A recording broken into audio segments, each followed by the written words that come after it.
Hello dear students, I welcome you all on AEC Plus digital platform of advanced engineering classes. जैसा कि आप सभी को पता है कि हम एस्टिमेशन कॉस्टिंग जो अभी सेशन चल रहा है, इसमें हम प्रीवियस सेशंस के अंदर यूनिट्स ऑफ मेजरमेंट हमने सारा कंप्लीट कर लिया है और अब हम स्पेसिफिकेशन पढ़ने जा रहे हैं सभी वर्क के। स्पेसिफिकेशंस का मतलब क्या होता है? एक जनरल गाइडलाइन होती है जिसमें सभी वर्क्स के बारे में डिटेल में बताया जाता है। स्पेसिफिकेशंस कितने प्रकार के होते हैं ये भी मैं आपको आगे बताऊंगा। दो प्रकार के होते हैं, जनरल एंड डिटेल्ड स्पेसिफिकेशन। दोनों में क्या डिफरेंस है ये सब हम यूनिट नंबर 2 में कवर करेंगे। बट अभी हम यहाँ पर बात कर रहे हैं जो कि हमने सारे वर्क्स पढ़ लिए हैं, उनका मेजरमेंट पढ़ लिया है, तो सभी वर्क की डिटेलिंग जो होती है वही स्पेसिफिकेशन होता है। स्पेसिफिकेशन एक ऐसा जनरल फॉर्मेट होता है जिसमें सभी वर्क जो भी किसी प्रोजेक्ट में इन्वॉल्व हैं सभी के बारे में मेंशन किया जाता है। क्या क्या चीजें मेंशन करते हैं? नेचर ऑफ वर्क कैसा होने वाला है, क्वालिटी ऑफ वर्क कैसा मेंटेन करना है, कौन कौन से मटेरियल किस क्वालिटी के उसमें यूज होने हैं और उसका प्रोसीजर क्या होगा वर्क का। तो स्पेसिफिकेशन का पर्पस क्या होता है? जब भी टेंडर फिल किए जाते हैं, कोई भी टेंडर रिलीज होता है और उसमें जब जो बिल्डर्स होते हैं या कॉन्ट्रैक्टर हैं वो जब वहां पर टेंडर को फिल करते हैं तो उस टेंडर के अंदर एक नोटिस होता है, उसे बोलते हैं नोटिस इनवाइटिंग टेंडर। उसमें कई सारे डॉक्यूमेंट्स होते हैं, उसमें से एक स्पेसिफिकेशन भी होता है। उसी स्पेसिफिकेशन को रीड आउट कर जो अलग अलग बिल्डर्स हैं या कॉन्ट्रैक्टर हैं वो अपना रेट कोड करते हैं बिल ऑफ क्वांटिटी के अंदर। और ये कई बार जब कॉन्फ्लिक्ट होता है, मान लीजिए प्रोजेक्ट चल रहा है साइट पर और उस समय कॉन्फ्लिक्ट क्रिएट होता है ऑनर और कॉन्ट्रैक्टर के बीच में, तो वो जो स्पेसिफिकेशन है वो एज अ जनरल प्रूफ की तरह, एक एविडेंस की तरह काम करता है कि ये चीजें मेंशन की गई थी और इसी का हमने रेट कोड किया है। तो ऑनर और कॉन्ट्रैक्टर दोनों साइड से अगर कुछ गलती हो सकती है तो वो रूल्ड आउट हो जाती है। तो ये स्पेसिफिकेशन का पर्पस होता है। अब स्पेसिफिकेशन दो प्रकार के होते हैं, जनरल एंड डिटेल्ड स्पेसिफिकेशन। तो जनरल के अंदर तो सभी वर्क के बारे में मेंशन करते हैं, कुछ कुछ बेसिक चीजें सभी वर्क के बारे में मेंशन करें तो वो जनरल है। और जो वर्क स्पेशल वर्क है जिनमें गलतियां हो सकती है कॉन्ट्रैक्टर से, तो ऑनर ऐसे वर्क के बारे में डिटेल्ड में मेंशन करेगा और उसको डिटेल्ड स्पेसिफिकेशन किया जाएगा या बोला जाएगा। तो हम सभी वर्क के बारे में भी स्पेसिफिकेशन पढ़ने जा रहे हैं। जो भी एग्जाम्स में चीजें आती हैं मोस्ट ऑफ मैंने यहां पे कवर की हैं। सेशन को स्टार्ट करते हैं बच्चों। यहां पर मैं आपको बता दूं कि जो हमारा टारगेट सीरीज चल रहा है इसमें 100 मोड सर्वे कंप्लीट हो चुका है। 12 बजे एस्टिमेशन एंड कॉस्टिंग, 4 बजे एनवायरमेंटल इंजीनियरिंग, देन 5:30 पर फ्लूइड मैकेनिक्स एंड 6:30 पर रेलवे इंजीनियरिंग। ये अभी चल रहा है। ये 4 सब्जेक्ट अभी रनिंग में है और 2 सब्जेक्ट ऑलरेडी कंप्लीट हो चुके हैं। रिमेनिंग 6 सब्जेक्ट्स जो हैं वो भी हम इस 2 मंथ्स के पीरियड में आगे बिल्कुल डेफिनेटली लेकर जल्दी आने वाले हैं। सब कुछ पाइपलाइन के अंदर है। तो स्टार्ट करते हैं सेशन को। सबसे पहले जो हम यहां पर स्पेसिफिकेशंस पढ़ना जा रहे हैं, सबसे पहले हम पढ़ेंगे प्रिलिमिनरी आइटम। प्रिलिमिनरी आइटम क्या होते हैं? आइटम्स मतलब वर्क होता है किसी भी प्रोजेक्ट में। प्रिलिमिनरी का मतलब होता है प्रारंभिक। तो जो भी प्रोजेक्ट है उसमें कई सारे वर्क इन्वॉल्व होते हैं, उनमें से एक तो कंटीजेंसी हो जाता है। कंटीजेंसी क्या होता है? अनफॉर्सीन एक्सपेंडिचर, ऐसे वर्क जो हमें नहीं पता है, जो हो सकते हैं। लमसम आइटम क्या होते हैं? ऐसे वर्क जो हमें पता तो है होना बट उनकी एग्जैक्ट क्वांटिटी हम वॉल्यूम, एरिया या लीनियर मेजरमेंट में नहीं कर सकते, उन्हें हम लमसम के तहत लेते हैं। जैसे electrification, plumbing, sanitation, water supply हमने डिस्कस किया हुआ है। अब ऐसे भी कुछ वर्क होते हैं किसी भी प्रोजेक्ट में जो पूरे प्रोजेक्ट को या किसी भी प्रोजेक्ट में शुरुआत में किए जाते हैं। जब भी कोई प्रोजेक्ट स्टार्ट हो रहा है तो सबसे पहले जो कार्य कर रहा है, जो सबसे पहले आइटम या सबसे पहले जो एक्टिविटी या सबसे पहले जो वर्क किया जाएंगे, ऐसे वर्क को प्रिलिमिनरी आइटम्स कहते हैं। क्या बोलते हैं? Preliminary item. किसी भी प्रोजेक्ट के स्टार्टिंग में जो वर्क होंगे वो सब प्रिलिमिनरी हैं, कम शब्दों में अगर बोलें तो।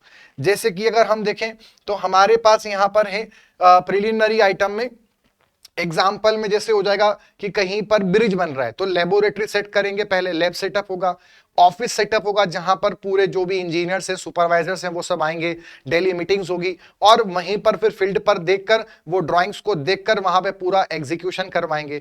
तो जो ऑफिस सेटअप होगा, लैब सेटअप होगा, मान लीजिए रोड बन रही है तो पहले जंगल की कटाई करनी पड़ेगी, जंगल क्लियरेंस।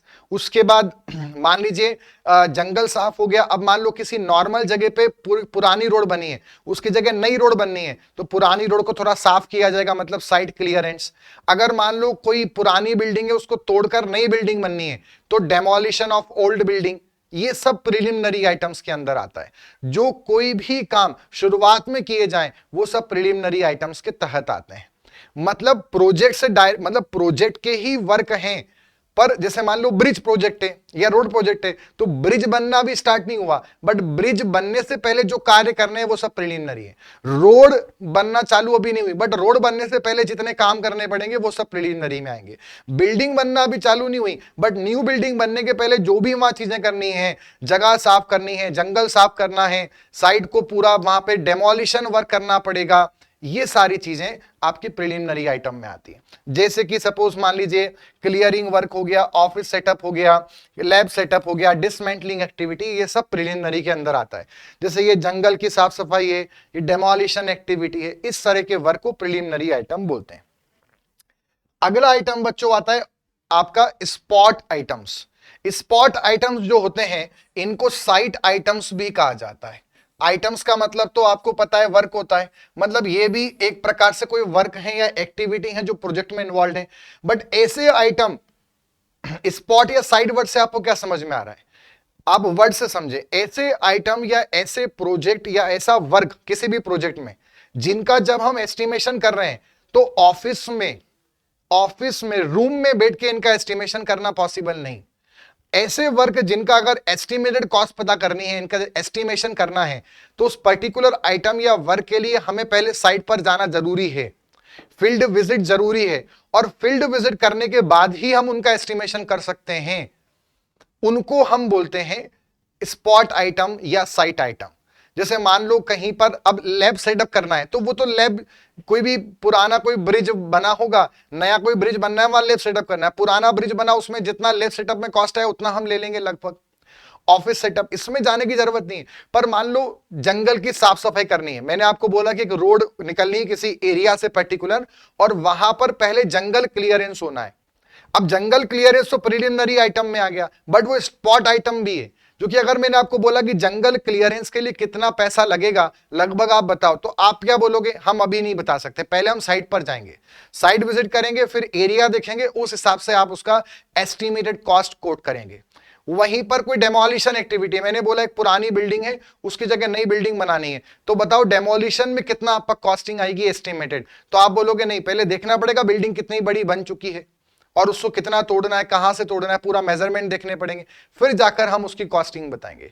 ऐसे आइटम्स को हम क्या बोलते हैं, मतलब ये नहीं कि सारे प्रिलिमिनरी सारे स्पॉट आइटम्स हैं, बट कुछ प्रिलिमिनरी स्पॉट आइटम्स के तहत भी समझे जा सकते हैं। सो there are certain items for which estimations cannot be done only on the basis of the drawing से नहीं कर सकते। For such work estimation can be prepared only after site visit are known as spot items।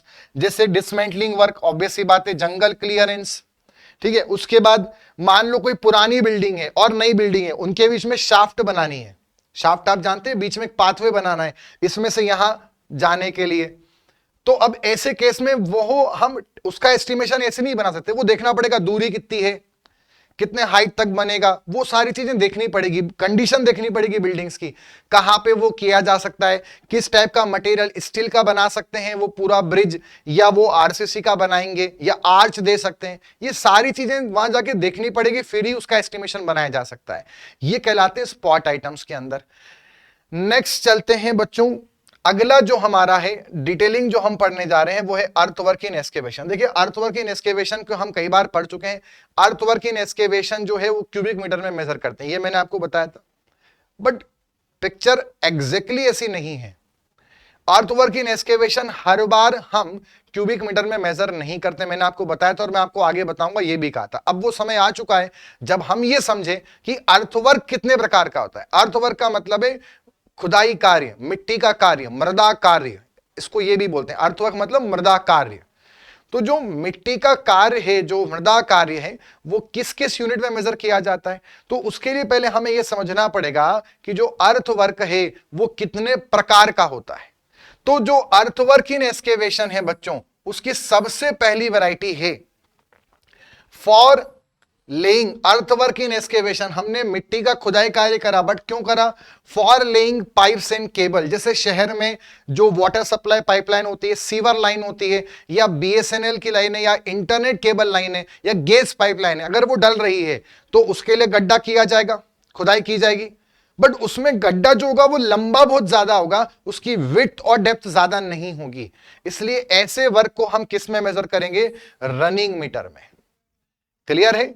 तो earthwork in excavation जब भी हमसे कोई पूछता हम क्या बोलते? Cubic metre. पर किसी ने बोला earthwork in excavation for laying pipes and cable, तो हम बोलेंगे रनिंग मीटर। दूसरा, अगला आता जाए earthwork in excavation for trenches और फाउंडेशन। फॉर ट्रेंचेस और फाउंडेशन ये किस में आता है? किसी जनरल बिल्डिंग्स के लिए आता है। तो कोई भी बिल्डिंग है उसमें अगर हम कर रहे हैं earthwork in excavation for foundation, जैसे ब्रिज के पियर होते हैं, बिल्डिंग्स में कॉलम होते हैं, उनका फाउंडेशन डलना है, उसके लिए मिट्टी का कार्य करना है, तो इसमें यहां पर इसके एक जनरल गाइडलाइन है। क्या है?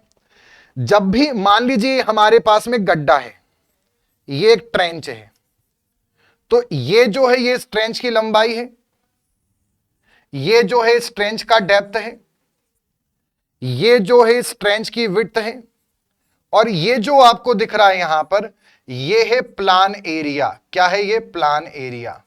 फिर से देखना, ये डेप्थ हो गया एक्सकेवेशन का या ट्रेंच का, ट्रेंच मतलब गड्ढा, ये लंबाई हो गई उसकी, ये विड्थ ऑफ द ट्रेंच हो गया, और ये हो गया जो ऊपर का आपको दिख रहा है प्लान एरिया।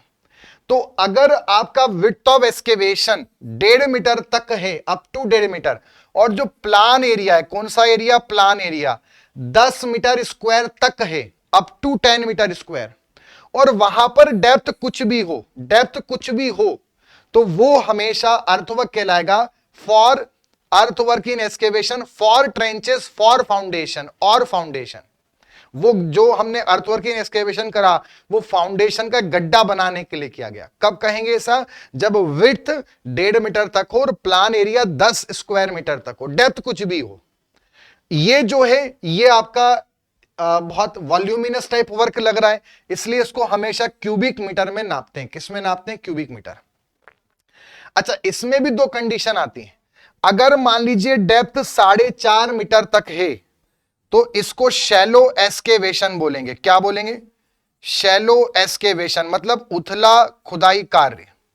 वहीं पर अगर डेप्थ 4.5 मीटर से ज्यादा है तो इस प्रकार को हम बोलेंगे डीप एस्केवेशन। डीप एस्केवेशन का मतलब है गहरा खुदाई कार्य। क्लियर है यहां तक?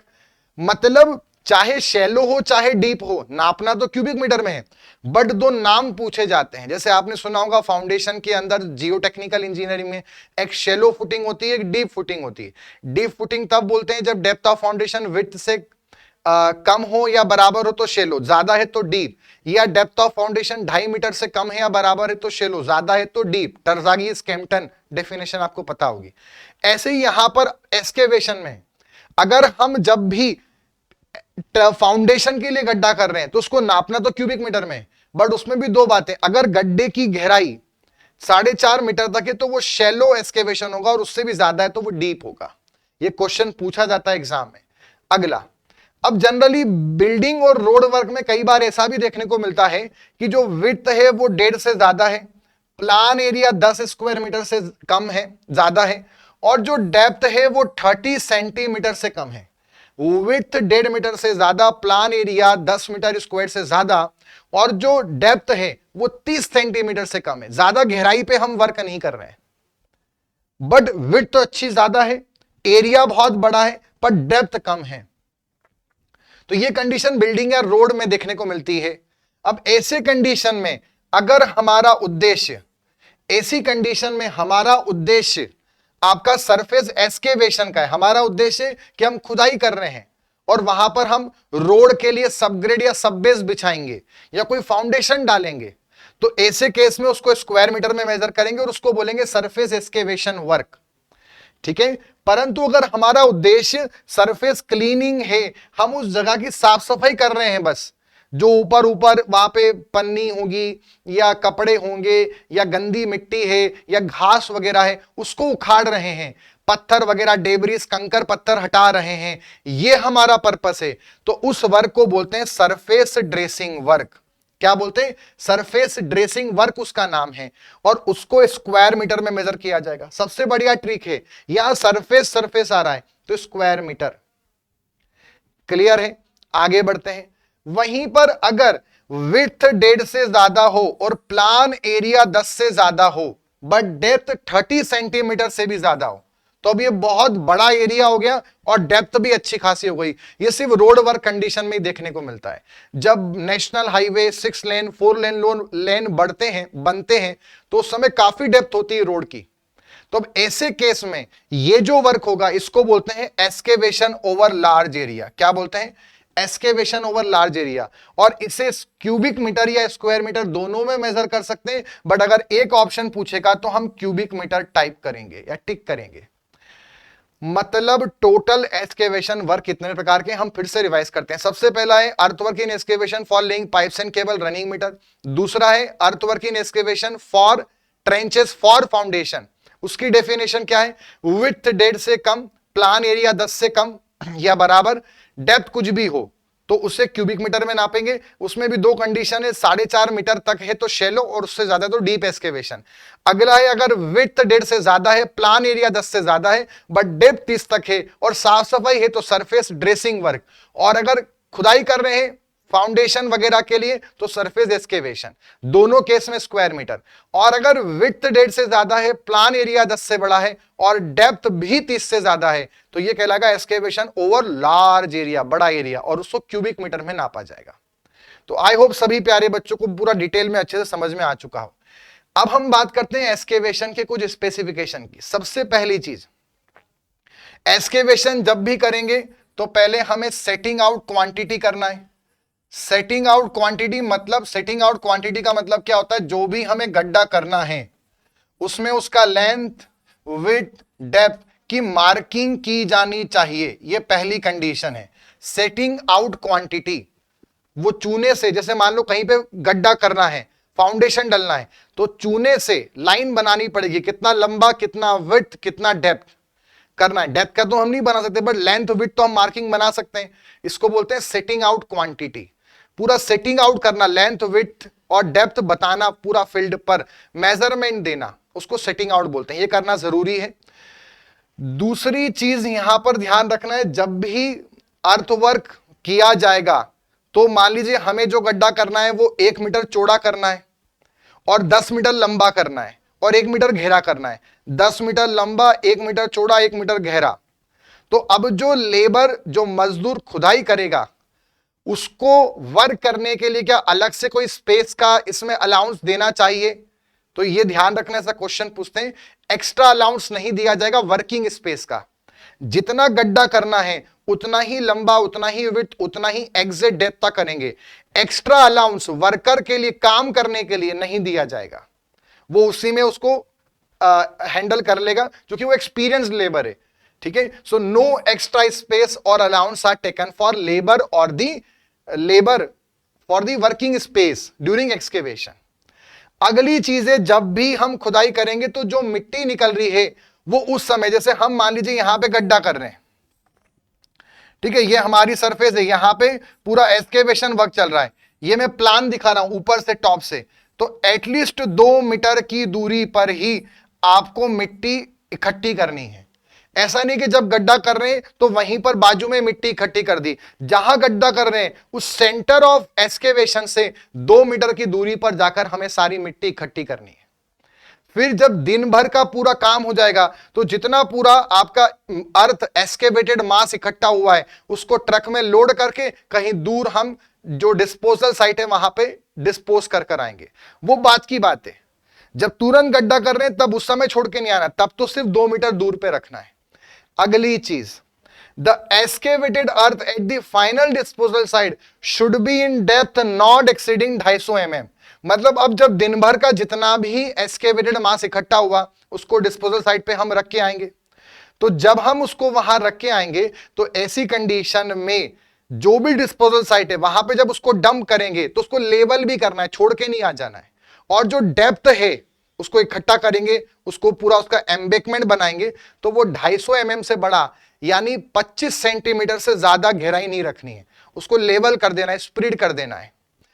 अगला, and it should not contain any debris और lump of size exceeding 150 mm, मतलब उसमें कंकर पत्थर 150 mm से बड़े कंकर पत्थर नहीं होने चाहिए। अगर हैं तो उसको आप पहले निकालो, उसको क्रश करो, दबाओ, तोड़ो, उसको छोटे छोटे कंकर पत्थर में तोड़ो और फिर उसको स्प्रेड करो। मतलब 250 से अधिक डेप्थ में स्पीड नहीं करना है और 150 mm से बड़े कंकर पत्थर उसमें नहीं होने चाहिए। ये बहुत इंपॉर्टेंट पॉइंट है बच्चों, एग्जाम में पूछा गया है कि अगर मान लीजिए कभी भी एक्सकेवेशन वर्क करते हैं और कोई सोने का घड़ा, गोल्ड कॉइन, असेट, ऐसी कोई स्पेशल आर्टिफैक्ट्स, कुछ भी चीजें निकलती, कोई मूर्ति निकलती, तो वो किसकी प्रॉपर्टी है? तो इसका जो आंसर है थोड़ा सा कॉन्ट्रडिक्टरी है, बट बुक्स में जो मेंशन है वो ये कि वो जो प्रॉपर्टी है वो ओनर की मानी जाएगी। ऑनर मतलब जो भी उस बिल्डिंग, जो भी वो प्लॉट का ऑनर है। जैसे आपका कोई मकान है और वो अगर उसमें आप उसके ऑनर है तो वो आपकी होगी, बट इसमें भी कंडीशन है कि अगर आप मान लो 4.5 मतलब आप लगभग 2 मीटर तक कर रहे हैं, तो ये तो एक्सकेवेशन फाउंडेशन वगैरह में कंसिडर होता है और इतना आपका है। पर आप ये सोचो कि ऐसा नहीं कि आपने प्लॉट खरीद लिया तो उसके नीचे का पूरा जमीन भी आपकी है। ऐसा माना जाता है कि 2 मीटर तक वो आपका है, उसके बाद अगर ज्यादा नीचे जाते हैं तो वो माइनिंग में कंसिडर होता है, और माइनिंग जो प्रॉपर्टी है वो किसकी है? वो गवर्नमेंट की कंसिडर होगी।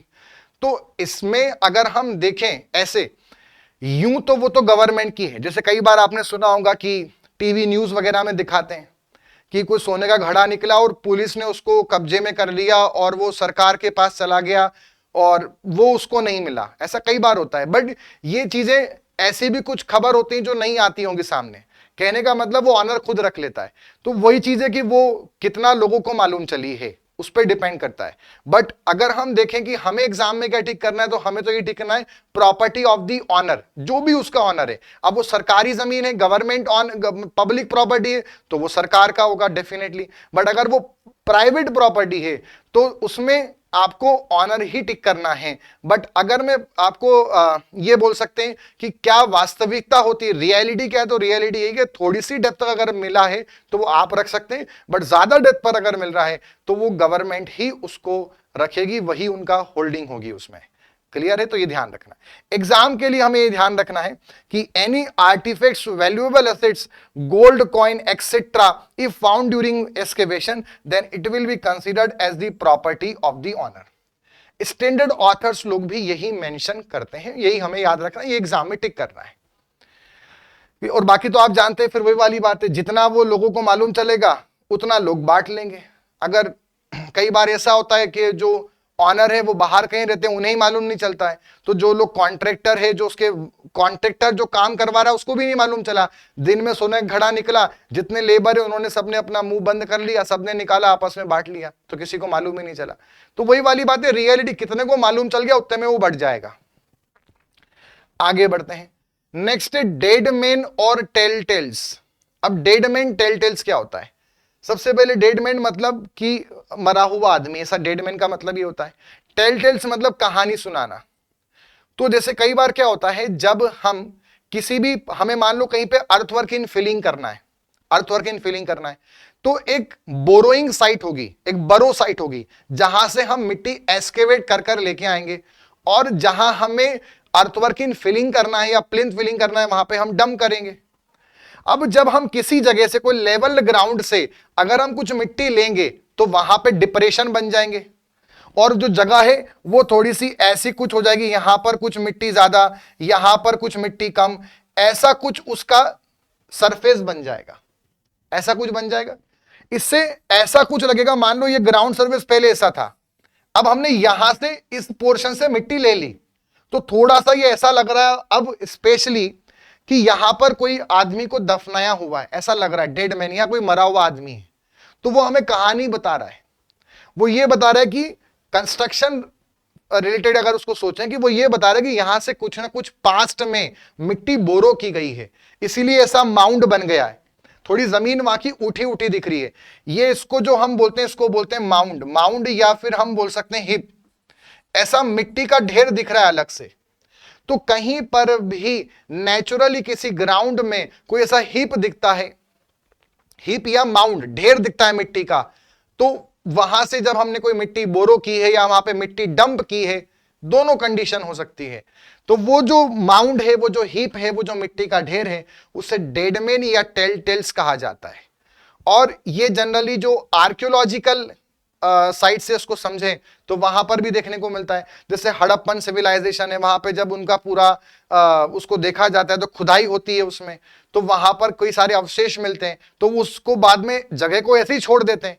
अब जब बाद में देखें तो वहां पे तो ऐसे गड्ढे होंगे, कुछ उठा हुआ होगा, तो वो डेड मैन या टेल टेल्स हैं। जैसे मान लो इस इमेज में आपको दिख रहा है कहीं पर खुदाई हुई, वहां पे पुराने टाइम का कोई ऐसा अरेंजमेंट रखा है, या ये जो बैलगाड़ी के साथ में रखते थे पुराने टाइम का, प्राचीन टाइम में कोई ऐसा कुछ मिला है तो उसको छोड़ दिया एज इट इज, तो वो डेड मैन टेल टेल्स हो गया। बट वो आर्कियोलॉजिकल इफेक्ट से हो गया उस दिशा में अगर समझें तो। बट अगर हमारे कंस्ट्रक्शन फील्ड में समझे तो कहीं पर भी किसी मिट्टी में हम मिट्टी का ढेर छोड़ दें या मिट्टी वहां से ले, तो वहां पे एक हीप बन जाएगा, ढेर बन जाएगा, और उसको डेड मैन या टेल टेल्स बोलते हैं। So the mounds on the earth left undisturbed from a borrowing pit during any excavation activities known as dead man। तो एग्जाम में डेड मैन अगर आएगा तो आपको एक वर्ड याद रखना है, और वो क्या है? माउंड्स। माउंड्स पे मैंने टिक कर दिया बस, मिट्टी का ढेर ड्यूरिंग एनी एक्सकेवेशन एक्टिविटी, उसको डेड मैन बोलेंगे या टेल टेल्स बोलेंगे। अगला आता है बुर्जीस। आपने बुर्जी सुनी होगी, और वो किसकी होती है वो आपको पता है, बट ये भुर्जी नहीं है, बुर्जी है। बुर्जिस या बर्जिस या बुर्जिस ये अलग चीज होती है। क्या होता है, कई बार जैसे हम जब कंस्ट्रक्शन फील्ड में वर्क करते हैं तो आपने सुना होगा कि जैसे मान लो 200 किलोमीटर की एक रोड बन रही है। अब 200 किलोमीटर में एक दिन में तो सब ग्रेड बिछा नहीं देते होंगे। 200 किलोमीटर में मान लो सब ग्रेड बिछा भी दिया तो ऑब्वियसली बात है, लेवलिंग या कॉम्पैक्शन तो एक दिन में होता नहीं होगा। तो जनरली जब भी रोड वर्क किया जाता है 10-10 मीटर के हिस्से में काम करते हैं। इसलिए कभी आप कोई जहां पे काम चल रहा हो, वर्क प्रोग्रेस में हो, ऐसे किसी नेशनल हाईवे से निकले हो, तो आपने देखा होगा पहले थोड़ी रोड अच्छी होती है, फिर नीचे उतरना पड़ता है, फिर उतना पेज सही होता है, फिर यहां वाला सही, फिर वहां वाला सही। ऐसा देखा होगा आपने, क्योंकि नियम है कि जब भी रोड वर्क हो रहा है तो 10-10 मीटर के इंटरवल पे काम करते हैं। तो अब मान लो हमने कहीं पर 20 मीटर में हमने सबग्रेड बिछवा दिए, डंपर से सामान आया, मटेरियल आया, और वो पूरे सबग्रेड हमने बिछवा दिया। अब रोलर से उसको कॉम्पैक्शन देंगे। अब एक दिन में कितना दे सकते हैं? 10 मीटर। अब मान लो जब 10 मीटर कर रहे थे, कहीं पर हम 10 मीटर तक में स्ट्रेच में काम कर रहे थे, और यहां से हमने स्टार्ट करा और सिर्फ यहीं तक कॉम्पैक्शन दे पाए, सबग्रेड पूरा बिछा हुआ यहां तक, बट आज यहां कॉम्पैक्शन नहीं दे पाए और शाम हो गई, क्योंकि वो डंपर लेट आया था या रोलर लेट आया था, जो भी है व्हाटसोएवर। तो अब यहां पे कुछ निशान बना के जाना पड़ेगा कि कल आएंगे तो मालूम होना चाहिए कि यहां से हमने काम चालू किया था। अब जनरली क्या कि प्रैक्टिस में ऐसा नहीं कि वहां चूना बना दो, रस्सी लगा दो, रस्सी कोई जानवर हटा देगा, कोई इंसान हटा देगा, कुछ भी हो सकता है, गाड़ियां निकल गई, व्हाटसोएवर। तो क्या करते हैं जनरल प्रैक्टिस में यह है कि उस जगह पे उसके बाजू में जमीन, जहां जमीन होगी, जहां मिट्टी होगी साइड में, वहां पर ऐसे ईंट का ढेर बना देंगे। ऐसी 3-4 ईंट एक के ऊपर एक रख देंगे, उस पर चूने से कोई निशान बना देंगे, और वो जो हमने मार्किंग के लिए जो ईंट का ढेर बनाया उसको हम बोलते हैं बर्जीस या बुर्जीस। इसका अब ये तो एक एग्जाम्पल हो गया, ऐसे और भी कई कई जगह यूज करते हैं। इसका सबसे बड़ा एग्जाम्पल मैं आपको देता हूं। आप जब ट्रेन में सफर करते होंगे तो आपने देखा होगा ट्रेन में पटरी के बाजू में अक्सर कभी देखा हो तो जहां दो पटरी के बीच में बलास्ट बिछा होता है, उसके बीच में कुछ ऐसी मार्किंग आती है जिसमें वो पिलर बने होते हैं, छोटे छोटे पिलर, जिसमें अंदर ब्रिक्स होती होंगी, और ऊपर चूने से उसको पेंट कर देते हैं, और वहां कुछ 30x वगैरह ऐसा कुछ लिख देते हैं। वो उनके कुछ सिंबल्स वगैरह होते हैं, जो भी है व्हाटसोएवर। तो वो जो है वो भी बर्जीज है।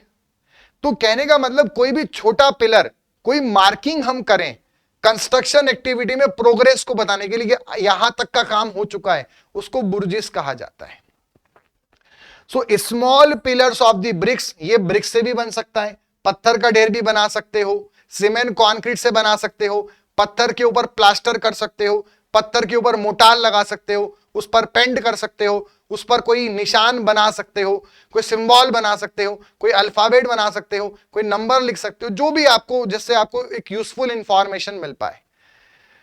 जैसे ये एग्जांपल आपको दिख रहा है, ऐसा कई बार आपने अक्सर में ट्रेन वगैरह में देखा होगा, ऐसा +30 TOC ऐसा कुछ क्रॉस बना, ये बुर्जीज होते हैं. So small pillars of the bricks or the stone having top surface painted with the plaster or the lime is known as burgess. It is used for marking during excavation. So burgess में आपको ध्यान रखना है small pillar, और dead man में याद रखना है आपको mounds. आगे बढ़ते हैं. नेक्स्ट हमारे पास है lead and lift in the road project. अब ये दो बहुत इंपॉर्टेंट चीज है जो कि एग्जाम में आती ही आती है, इनके बारे में क्वेश्चन आता ही आता है. देखो लीड एंड लिफ्ट क्या होता है. जब भी हम कोई एक्सकेवेशन वर्क कर रहे हैं, मान लो ये हमारा एक गड्ढा है, ये ऐसा हम यहां पर एक्सकेवेशन वर्क कर रहे हैं, ठीक है. अब इसमें क्या है कि यहां पर हम मिट्टी उठा के इसके साइड में, यहां पे साइड में ग्राउंड है, यहां पर हम मिट्टी उठा के ऐसे डिस्पोज कर रहे हैं. तो ये क्या हो गई, ये हो गई हमारी डिस्पोजल साइट, और ये हमारी क्या हो गई, ये हो गई हमारी एक्सकेवेशन साइट. अब जब यहां पर मजदूर इसके अंदर काम करेगा, मान लीजिए कोई मजदूर है और वो यहां पर इसमें काम कर रहा है, तो उसने कोई भी तकारी में जो भी मिट्टी उसने खुदाई की है वो लेकर वो साइड में उठाकर उसको ऐसे डंप करेगा. तो वो यहां से लेकर इस हाइट से लेकर जो भी जहां इसका सेंटर है उसके बीच की जो दूरी है उसको हम बोलते हैं लिफ्ट. लिफ्ट का मतलब है, इसको आप वर्टिकल प्लेन में देखना कि जो भी मजदूर जब खुदाई कार्य करता है तो वो एक किस हाइट से उठाकर मिट्टी को बाजू में डंप कर रहा है, कितनी हाइट से उसको मिट्टी उठानी पड़ रही है, वो लिफ्ट कहलाता है. अब लिफ्ट को मेजर कैसे करें, तो इसके लिए जनरल क्या ट्रेंड बना रखा है कि जो भी हमारा एक्सकेवेशन है उसका जहां पर सेंटर है, उसका जहां सेंटर है एक्सकेवेशन का, और जो डिस्पोजल का जो सेंटर है, उनके बीच में जो एवरेज वर्टिकल डिस्टेंस है, उनके बीच में जो डिस्टेंस है उसको हम लिफ्ट बोलते हैं. मतलब lift is the vertical distance है बिटवीन सेंटर ऑफ एक्सकेवेशन और द सेंटर ऑफ ट्रेंच गड्ढा to the centre of disposal site. यानी अगर जैसे मान लो ये वाली हाइट हमारे पास h है और ये वाली हाइट हमारे पास स्मॉल h है, ये स्मॉल h और ये h है, तो ये वाला डिस्टेंस सेंटर वाला कितना होगा h/2, और ये वाला कितना होगा हमारे पास कैपिटल H/2. मतलब लिफ्ट जनरली कितना हो गया h + h/2, और हमेशा जो ये होता है वो क्या होता है एवरेज. तो यानी कि हम ये बोल सकते हैं कि लिफ्ट जो है वो क्या है, it is the average vertical distance between excavation site and the disposal site.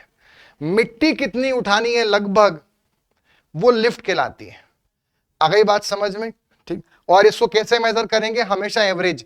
तो अगर आपको इसकी हाइट्स पर न्यूमेरिकल भी पूछा है एक बार, तो अगर इसकी हाइट दी है और इसकी हाइट दी है तो दोनों को जोड़ के एवरेज कर देना, वो आपका लिफ्ट होगा. ठीक, सब कुछ मैंने आपको समझा दिया है यहां पर लिफ्ट से संबंधित. आई होप आपको इतना समझ में आ गया होगा. अब आप यहां पे समझना अगली चीज. अब मान लो कि हम यहां पर कहीं पर ये एक्सकेवेशन वर्क कर रहे हैं, ये हमारी एक्सकेवेशन साइट है, ठीक है. अब हम कहीं पर एक्सकेवेशन कर रहे हैं, इसको प्लान में समझते हैं. ये प्लान में देख रहे हैं हम टॉप व्यू में. मान लीजिए हम यहां पे कहीं पे एक्सकेवेशन कर रहे हैं और कहीं दूर जाके बाजू में, तो हम 2 मीटर दूर तो हम जो एक्सकेवेटेड मास है उसको इकट्ठा कर देते हैं. हर टाइम तो फेंक के नहीं आते, बट दिन भर का जितना पूरा एक्सकेवेटेड मास है उसको फाइनल डिस्पोजल साइट पे हम छोड़ के आएंगे. तो मान लीजिए हमारी जो फाइनल डिस्पोजल साइट है वो यहां पर है. ये प्लान है, टॉप व्यू से देख रहे हैं. तो जितना हमें एक्सकेवेटेड मास को जितना हम हॉरिजॉन्टली लेके जाएंगे वो लिड कहलाता है. मतलब हम ये समझ सकते हैं कि जैसे लिफ्ट वर्टिकल है, ऐसे लिड हॉरिजॉन्टल डिस्टेंस है. जो गड्ढा है उसके सेंटर से जो फाइनल डिस्पोजल साइट है उसके सेंटर तक, जहां गड्ढा है उसके सेंटर से डिस्पोजल साइट के सेंटर तक की ये डिस्टेंस लिड है. और जहां डिस्पोजल साइट है उसके सेंटर से गड्ढे के सेंटर से ये लिफ्ट है. मतलब लिफ्ट वर्टिकल होती है और लिड हॉरिजॉन्टल होती है. आई होप आपको समझ में आ गया. तो क्लियर है, it is defined as the horizontal distance between centre of excavation to the centre of deposition. अब लीड की वैल्यू कितनी होती है? रोड प्रोजेक्ट के लिए लीड की वैल्यू होती है 100 मीटर। कितनी होती है? 100 मीटर। अगला, अगर बिल्डिंग प्रोजेक्ट है तो उसके लिए लीड की वैल्यू होती है 30 मीटर। ये पुरानी थी, अब है 50 मीटर। बट अगर भी एग्जाम में कभी पूछा जाए तो आपको इनमें से 30 मीटर ही टिक करना है, क्योंकि अभी भी एग्जाम में यही पूछा जाता है, यही चलता है, आंसर इसी को मानते हैं। क्लियर? अब अगर मान लो ये ऑप्शन में नहीं है तब 50 मीटर हम टिक करेंगे, बट ये है तब 30 मीटर ही टिक करेंगे। दोनों है तब भी 30 मीटर। जो रोड प्रोजेक्ट है उसमें 100 मीटर। आगे जो लिफ्ट है इसकी वैल्यू है 1.5 मीटर। तो ये स्टैंडर्ड है कि मतलब जनरली, अब लिफ्ट सर वर्टिकल है, लिड हॉरिजॉन्टल, ये हमें समझ में आ गया, एक्सकेवेशन से लेकर डिस्पोजल तक। बट ये वैल्यूज क्यों मेंशन करी? जैसे आप बोल रहे हैं आपकी लिड जो है वो 30 मीटर है, या आप बोल रहे हैं लिफ्ट 1.5 मीटर है, इस बात का मतलब क्या है? इस बात का यह मतलब है कि जैसे आपने सुना होगा, हम जो हमारा 4th यूनिट है रेट एनालिसिस, वहां पर पढ़ेंगे कि जैसे एक टर्म होती है वेजेस ऑफ लेबर। जो भी खुदाई कर रहा है, जो एक्सकेवेट कर रहा है, जो मजदूर है, वो जो खुदाई कर रहा है उसको उसका डेली वेज दिया जाएगा, दैनिक भत्ता दिया जाएगा। अब मान लो वो डिसाइड हुआ 800 रुपीज, तो उस 800 रुपीज में मान लो आप किसी मजदूर को लेकर आए, उससे आपने गड्ढा भी करवा लिया, और मान लो आपने उससे गड्ढा करवाया 3 मीटर नीचे का, सपोज मान लीजिए, और उसके बाद उससे आप ज्यादा लंबा चौड़ा नहीं करवाया, बट आपने गहरा बहुत सारा करा लिया। अब उसकी एनर्जी उसको नीचे से उठाने में भी तो लग रही है, और वहीं पर उससे आप 100 मीटर दूर डंप भी करवा रहे हैं उसी लेबर से, तो उसका तो ये एक्सप्लॉयटेशन हो रहा है। इसके लिए स्टैंडर्ड सेट किया गया है कि जो हम एक दिन का वर्किंग पीरियड मानते हैं 8 आवर्स, उसमें जो आप मजदूर को पैसा देंगे 800 रुपीज, उसमें आप सिर्फ उसका जो लिफ्ट है वो 1.5 मीटर ही करवाएंगे, और जो लिड है वो 30 मीटर तक ही कराएंगे। अगर मान लो लिफ्ट 3 मीटर हो जाती है, मतलब लिफ्ट डबल हो जाती है, तो फिर आपको उसको 1600 रुपीज देने हैं, पैसा उसका बढ़ेगा प्रोपोर्शनलेटली। अगर ये 60 मीटर होता है तो उस प्रोपोर्शन में उसका वो चेंज हो जाएगा। मतलब लिड और लिफ्ट जो स्पेसिफाइड है वो 8 आवर्स के वर्किंग पीरियड के लिए स्पेसिफाइड है for a daily veg labour, कि डेली वेज लेबर जो एक्सकेवेटर है जिससे आप एक्सकेवेट करवाएंगे उसको इतना आपको पैसा देना है, इतने लिड का और इतने लिफ्ट का। उससे ज्यादा हुआ तो उसका वेज चेंज होगा। क्लियर है यहां तक? चलो, so if lid and lift exceed from this value, wage for per day has to be changed proportionately। तो आई होप कि बच्चों आपको यहां तक, इतना पूरा यहां तक समझ में आ गया होगा। काफी सारी चीजें हमने स्पेसिफिकेशंस पढ़े, नेक्स्ट सेशन के अंदर भी हम स्पेसिफिकेशन ही पढ़ेंगे, वो हमारा लास्ट लेक्चर होगा यूनिट नंबर 1 का और स्पेसिफिकेशन का। उसके अंदर हम, जैसे हमने रूल्स फॉर रिडक्शन प्लास्टर के पढ़े, पर अभी ब्रिक वर्क और सीमेंट कंक्रीट के नहीं पढ़े, वो बहुत इंपॉर्टेंट नहीं है, बट ये कुछ कुछ क्वेश्चन पूछे जाते हैं, तो वो भी मैं डिस्कस करूंगा नेक्स्ट सेशन के अंदर। और जो वॉश बेसिन है, वो वॉश बेसिन कितने हाइट पे होना चाहिए बाथरूम में, वाटर क्लोजर्स कितने प्रकार के होते हैं, ट्रैप कितने प्रकार के होते हैं, कहां कहां प्रोवाइड करते हैं, नानी ट्रैप का प्रोवाइड करते हैं, P type trap, intercepting trap, anti chiffon type trap, ये कहां प्रोवाइड करते हैं, ये भी मैं डिस्कस करूंगा नेक्स्ट सेशन के अंदर। तो अगर आप इसी तरह से डिटेल में पढ़ना चाहते हैं एसएससी जेई के लिए, तो सार्थक बैच को ज्वाइन कर सकते हैं, इसमें free full length test series है। अगर आप सभी एग्जाम्स के लिए टारगेट करना चाहते हैं तो विजय बैच अवेलेबल है, इसमें भी all in one test series available है। अगर आप नॉन टेक्निकल सब्जेक्ट्स के लिए प्रिपेयर कर रहे हैं तो नॉन टेक महापिक अवेलेबल है, जिसमें डिफरेंट कोर्सेस यहां पर आपको प्रोवाइड किए जाएंगे, सब्जेक्ट्स, क्वेश्चन बैंक भी और पीडीएफ भी। साथ में अगर आप एसएससी जेई की इफेक्टिव प्रिपरेशन करना चाहते हैं टेस्ट सीरीज के साथ, तो कई फॉर्मेट्स में टेस्ट सीरीज अवेलेबल है EC प्लस एप्लीकेशन पे, एक बार उनको चेकआउट करें और अपने एसएससी जेई की इफेक्टिव प्रिपरेशन को आप स्टार्ट कर सकते हैं। आज का जो हमारा सेशन है इसका PDF AEC plus app and YT discussion channel पर आपको मिलेगा, तो इसको आप ज्वाइन करें और सब्सक्राइब करें, और यहां पर आपको इस सेशन के पीडीएफ पुराने भी मिल जाएंगे। अगर आपने एस्टिमेशन कॉस्टिंग के पुराने वीडियोस नहीं देखे तो उनको देखिए। जो भी आपका डाउट है वो आप कमेंट सेक्शन में डालिए, आपका जो डाउट होगा उसको हम जितना भी कवर करेंगे वो सैटरडे के दिन लाइव जुड़कर क्यूएससी पर चर्चा वाले सेशन के अंदर हम डिस्कस करेंगे और काफी सारे क्वेश्चंस प्रैक्टिस करेंगे। मिलते हैं नेक्स्ट लेक्चर के अंदर। Till then goodbye and take care.